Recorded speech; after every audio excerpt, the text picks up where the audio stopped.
डोंगर त्याला माझा नमस्कार, आडवा डोंगर त्याला माझा नमस्कार. अहो अहो महाराज, काय म्हणणं काय तुमचं? अहो विज्ञानाचा सूर्य उगवला, अहो अहो त्यावर ज्ञानाचा प्रकाश पडला. वा वा वा महाराज, अगदी बरोबर. विज्ञानाचा सूर्य उगवला, ज्ञानाचा प्रकाश पडला. सोडा ज्ञान, सोडा ज्ञान त्याला माझा नमस्कार, सोडा ज्ञान त्याला माझा नमस्कार.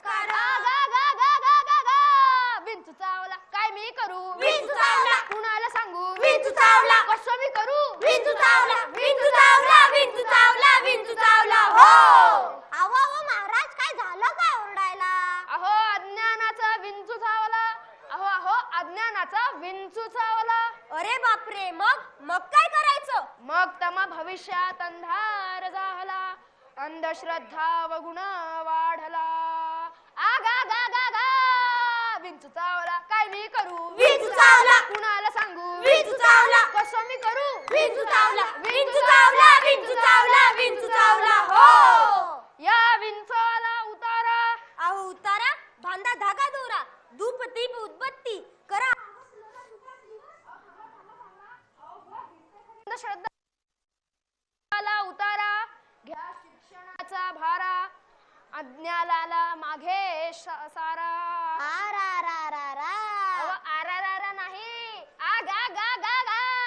विंचू चावला, काय मी करू? विंचू चावला, कुणाला सांगू? विंचू चावला, कसं मी करू? विंचू चावला, विंचू चावला, विंचू चावला, विंचू चावला. हो. भारताला संतांची, विचारवंतांची फार मोठी परंपरा लाभली आहे. आधुनिक विचारांचा धागा कुठे ना कुठे पूर्वीच्या संतांच्या विचारांशी जोडला आहे. संत नामदेव यांनी त्यांच्या भारुडातून जनजागृती केली. महाराष्ट्रातील लोक शिक्षणासाठी ज्यांच्या चिपळ्या थिरकल्या, आवाज कडाडला, ज्यांनी भजन कीर्तनाच्या माध्यमातून शिक्षणाची तळमळ जनसामान्यांपर्यंत पोहोचवली, त्या तुकडोजी महाराजांच्या विचारांचा वेध घेणं हे शैक्षणिक विकासाच्या वाटचालीतलं महत्त्वाचं पाऊल ठरतं. दिवाळी अज्ञानाची करून होळी, तुकड्या म्हणे मन रंगलं, आता खोटं नाट नाही राहिलं, माझं गावच मंदिर शोभलं. लोक शिक्षण देऊन केली दिवाळी म्हणजे आपण लाडू, पेढे, जिलेबी खाऊन वाटून साजरी करतो दिवाळी. मात्र गावाला शिक्षण देऊन साजरी होते ती खरी दिवाळी. ज्या ज्या हृदयात प्रकाश पडला तोच दिवाळी करू शकतो, आणि हा प्रकाश शिक्षण देतो. आपल्या गद्य पद्य लेखणीतून चिपळ्या किंवा खंजिरी या वाद्यांच्या सहाय्याने परंपरागत अनिष्ट रूढी, जाती, धर्मपंथ, भेद, अंधश्रद्धा, अस्पृश्यता अशा समाजघातक रूढींवर कठोर प्रहार करून त्यांनी ईश्वराचं रूप, विशुद्ध रूप लोकांसमोर मांडलं. गाव स्वयंपूर्ण कसं होईल, तिथले लोक उद्यमशील कसे होतील याचं त्यांनी प्रात्यक्षिकच करून दाखवलं. कुटुंब व्यवस्था ही स्त्रीवर कशी अवलंबून असते हे त्यांनी आपल्या कीर्तनाद्वारे समाजाला पटवून दिलं. नुसते नको उच्च शिक्षण, व्हा कष्टिक बलवान, सुपुत्र भारताचा. आजच्या कृतिशील शिक्षणाचा विचार हेच सांगतो आणि सुचवतो. मुलाकडे लक्ष कसे द्यावे, मुलगा अभ्यासाला लागला, सात्विक अन्न द्यावे त्याला, खारट आंबट तिखट मसाला देऊ नये भोजनी.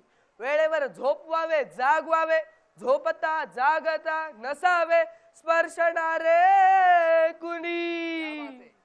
मनुष्याने देवाच्या भरोशावर सुस्त बसणं हे मान्य नाही. भविष्य बघणं, बुवाबाजी करणं हे सगळं थोटांड आहे. जर मनुष्याने चांगले कर्म केले तर त्याचे भविष्य ही बदलू शकते.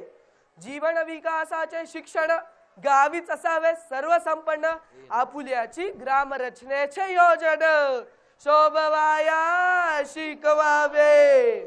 पाठशाळा असावी सुंदर, जिथे मुले मुली होती साक्षर, काम करायची तत्पर, शिकते जिथे प्रत्यक्ष. सुंदर गाणे, बोलणे, वागणे, ताप दिपेने घरी राहणे, आपले काम आपण करणे शिकवावे तया. बोला पुंडलिक वरदेव हरी विठ्ठल श्री ज्ञानदेव तुकाराम पंढरीनाथ. महाराज की जय. खूप सुंदर